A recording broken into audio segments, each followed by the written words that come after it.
Today at the bench, we're going to talk about Dynamixel servos, how they work, and what makes them different. The star of the show this evening is the Dynamixel AX-12. Let's see if we can get a better shot. And here we go. It's a nice little servo, very well built. It is plastic. It's a high-strength plastic, though, very durable. The AX-12 is not the smallest of the Dynamixel line, but it's pretty small. It's used in a lot of humanoid-type robots. For people remote control to play soccer, robot soccer, and things like that. Very interesting. These are digital. These are not analog. Pulse width modulation type, like say this high-tech here. And if you see this, the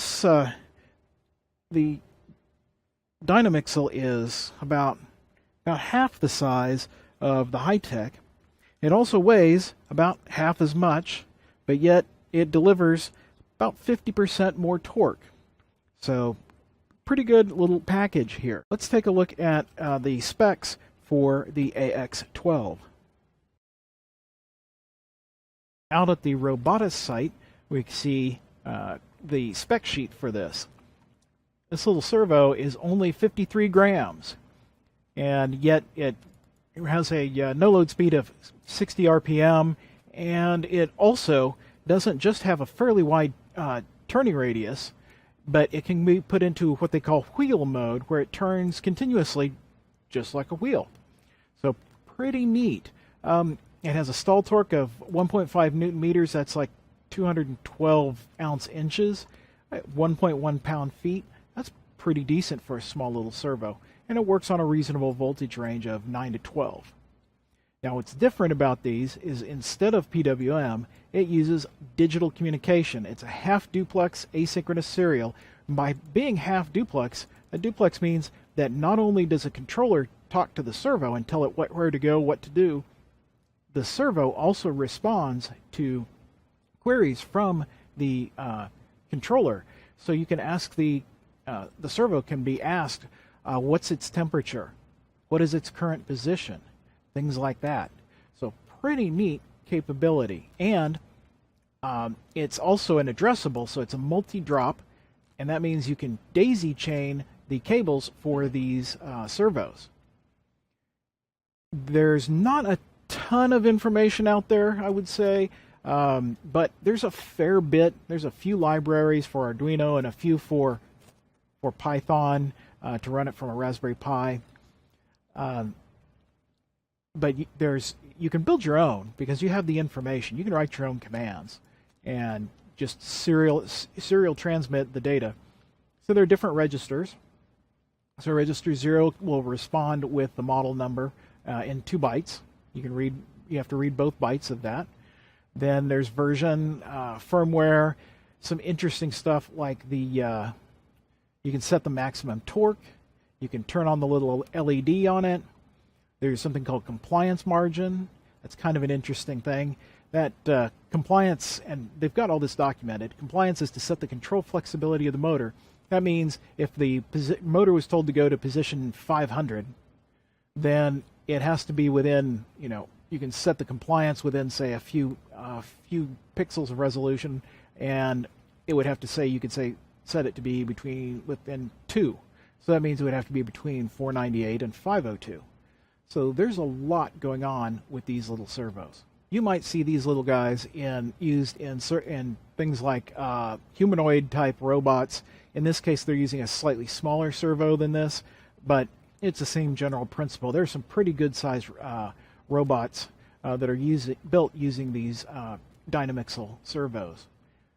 An example is out here at Terrason Robotics. They have right now a new series of robotic arms. They're really neat, but pretty pricey. I mean, $499 for a basic one. Here's a $3,700 robot arm. It has like a half-meter reach, I think, something like that. But you can also just get the basic servos, like the 12A that I'm using here, and it's only $44.90. So $45 for that. I think they've got a newer one called the XL430 that's very similar in specifications, but it's all aluminum. It looks like it's kind of replacing this as the new thing. What else? They have lots of information about these. You can see how these are built. Right? So they've got lots of information, lots of diagrams, things like that. But still, you've just got a servo and you need to hook it up to things. So they have lots of connectors that can be hooked up to it to attach it and build a machine. I'm planning to not really build something that they had in mind, but I think these will work fine for me. So let's take this little servo and take a quick look at how it works. Let's look at the standard high-tech here and look at how it operates. I have a simple controller here, and like any servo, this thing has a little bit of intelligence in it, in that it knows that, so this thing is set to, say, 1560 position on the dial. If I turn off the power to this and move it, this will know when I power it back up where it is. This is going to still tell it to go to position 1590, 1567, and so the servo immediately responds and goes to that position. And of course, if I try to move it, if I try to turn it with the power on, it's going to fight me. So that's pretty standard. So all I need to do to move it is change the position of this dial. What does this do? Well, what this is doing is actually changing a pulse width that is being transmitted out to the servo. So if I move the servo, move the dial, the servo responds, and the pulse width changes. So the length of the high signal on this pulse width is what tells the servo where to go. And this is a really standard servo. This is how they pretty much have operated for just decades and decades. Now let's change over and take a look at the Dynamixel. All right, let's see how these work. We have our servo. On the back we have 2 sockets, and what that allows for is daisy chaining the connectors from one servo off to another servo. Makes it very simple to have a whole series of these all hooked up and running the wire, single cable through, say, the robot arm or a robot leg, whatever you're working on. We have this connected up to what they call a power hub, and all this really is a simple board where all the pin 1s are connected together, all the pin 2s are connected together, and same with pin 3. Then these center pins are the power pins, and those are connected out to this barrel jack and to supply the 12 volts or whatever you're running, as well as you can also supply power through these pin terminals here. Then this first pin here is then connected, in my case, out through this green wire to a buffer chip which multiplexes the signals coming from the Arduino. Let's look at how that works. Should recognize this, except instead of a Raspberry Pi, what I'm using is an Arduino. So the transmit wires are connected here, and maybe it would be easier to see in a schematic. So the data wires, TTL serial from the Raspberry Pi or the Arduino, are connected in over here to a set of buffers on this 241, and then the output of one buffer and the input of another are connected together and with a pull-up resistor, and then going out to the Dynamixel's data line. These buffers aren't connected continuously or continuously enabled. They are enabled via inverters, and so we tie the enable pins together. When there's a high, these will switch it so that the data coming out of this Arduino will transmit to the servo, and then when it's low, data from the servo is switched over to the Arduino's receive pin. Here's a quick look at how that chip works inside. We can see that there are a series of buffers that are basically identical, except that one has its enable inverted. So just by connecting this output and this input together, and then the enables together, you can now toggle to whether you're sending or receiving. Really straightforward. So that's exactly what we have here. We have the data lines from the Arduino connected up to these pins on the transmission buffer, and then we have the enable connected from pin 10, the white wire, to the enable on the first set of buffers, and that is jumpered over to the second set of buffers with the inverting enable. And then that is, of course, with a pull-up resistor, and the output and input of two buffers are connected together. That's it. Very straightforward. Now let's take a look at what that data looks like. We do see a lot of noise and a lot of overshoot and undershoot coming out of the Arduino, but it does seem to work. So I wouldn't advise it, but yeah, you can use the Arduino. It's okay. I didn't like it too much, so I went to use the Raspberry Pi with the same circuit, and it got a little noisy as well and wasn't quite as robust as I would like. So I ended up using what's called the USB 2 AX. Well, hard to get a good shot of that here. This is a small breakout board that came with a small set from Trosson Robotics. And I got it all working, and it seems to be doing great. But I've invested a lot of time and wasted it now because these were actually discontinued, and I didn't realize that. So I've got to come up with something else to use. They have a variety of controllers. I'm going to try next. I'll be trying out this what they call the OpenCM9. Here we go, right in the middle. And it has various open source drivers and source code available for it. So that's what I'll be using for my next project, I think. Each of these are $19, so they're not crazy expensive. Given you're going to control probably a series of these $45 servos, so reasonably priced, I guess, for what you get. Mostly because of the support. And this is basically, I think it's an ARM Cortex M3 running this, so not sure what's in this one. I bet this is probably an Atmel, but I'd have to go take a look.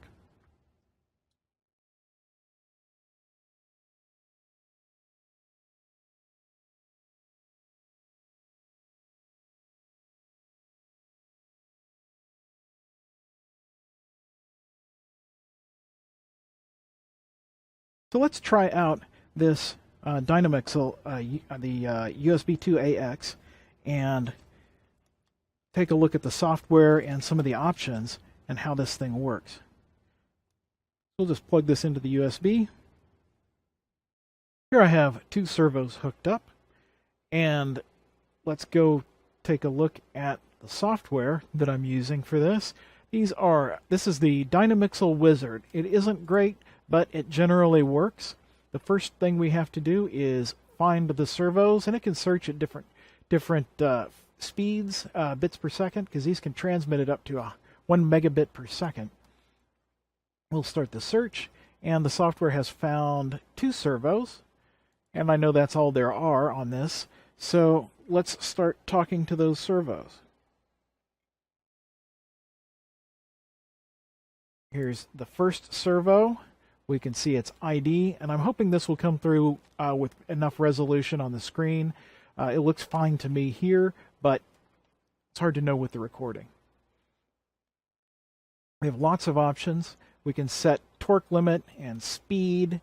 In this case, I'm just going to set the position. So let's take a look at what happens when I hit center. Okay, there it went. And I can move this, and you can see it's got quite a bit of torque. And that's what you can do. You can also check the current position. Here we can set the torque, flash the LED, and all those sorts of things with it. So I can set the LED to on. There's the LED. There's the LED. It's on the back, so I can turn the LED on and off, do things like that. We can select the other Dynamixel. This one has a small mount attached to it, I guess you'd call it, and they provide sort of a very simple hub for the other side to provide general stability, and these work okay. I'm not sure that's going to be stable enough for what I'm planning to do, but I'll just have to try that out. So again, you can set the goal position, we can center it, we can flip it from side to side, and you can see they've got pretty good speed. So all in all, I've liked them. They've worked pretty well. Let's take a look at that Arduino code so that we can understand generally how to use this. Here's the source code for the little sketch for our demo, and it's using the thing type library. Let's take a quick look at that. It's out on GitHub as usual, and there's a fair bit of information out here about it. Links to the datasheet, some examples of how to install the library if you haven't done that for an Arduino before. Using the library, some very basic information about it, and a simple explanation. They even show what baud rates have worked and have not worked with different microcontrollers. So very useful, and there's a set of simple examples as well. In this case, we're going to just need Arduino hardware, the Arduino one, and the AX-12. We have defined, as I showed on the breakout board, on the breadboard there, that we're using pin 10 for our direction. We're going to use 1 megabit per second as our speed, and we're going to talk to the first Dynamixel, not the second one that has the bracket mounted on it.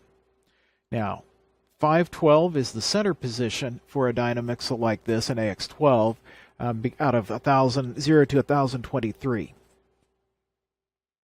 We're going to have a max of plus and minus 100, so we're going to swing to 200, we'll call it positions, between from left to right, and we're going to swing in steps of 5. So all this really does is, in a moment here we'll take a quick look at the loop, but it's very simple to get going. You just need to do a begin for the AX-12 to open up communications, set the baud rate, tell it the direction pin, and that you're using serial. That's it, and it will do the rest. The loop is also very simple. All this does is increment the position by 5 each time, and as it passes the min or max, it switches direction. That's going to invert the delta, so it will reverse.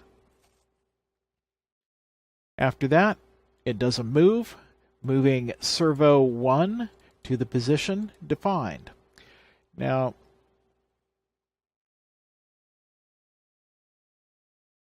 we remember out here there's a move command, so if you want to move to the goal position, what it's going to do is basically send that position byte, or rather the 2 bytes there because it's 10 bits, out using command to register address 30 and 31, and that will set the goal position.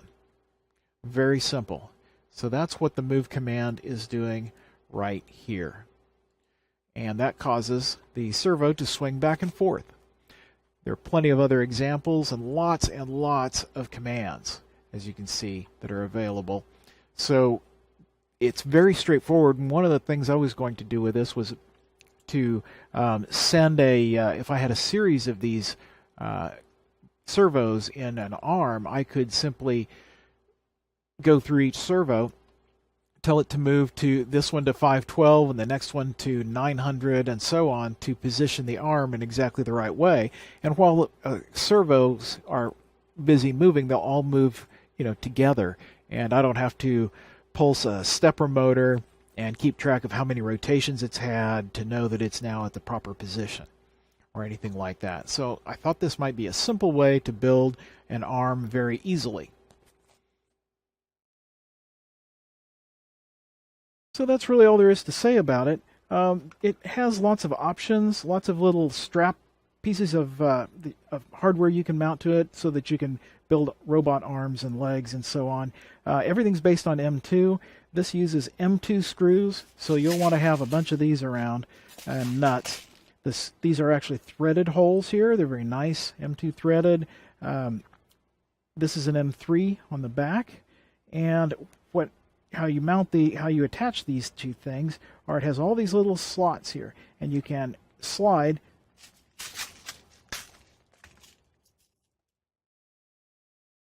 an M2 nut. You have to kind of line it up pretty carefully and then slide it down in, and then it'll lock in place, and you can run an M2 bolt through it. And you can see there's quite a few. I mean, there are 10 holes on each side, so you've got a lot of holding strength to hold these very rigidly. And so I've been working with that, trying to 3D print some brackets and stuff for what I want to do. That's it. That is a Dynamixel Servo. It's got a lot of neat features. It's reasonably priced. It comes in at a similar price to something like this High-Tech. Hope you enjoyed that. There's a lot more to come. I dumped out a lot of info. Hopefully it was useful and will inspire someone else to create something unique and interesting.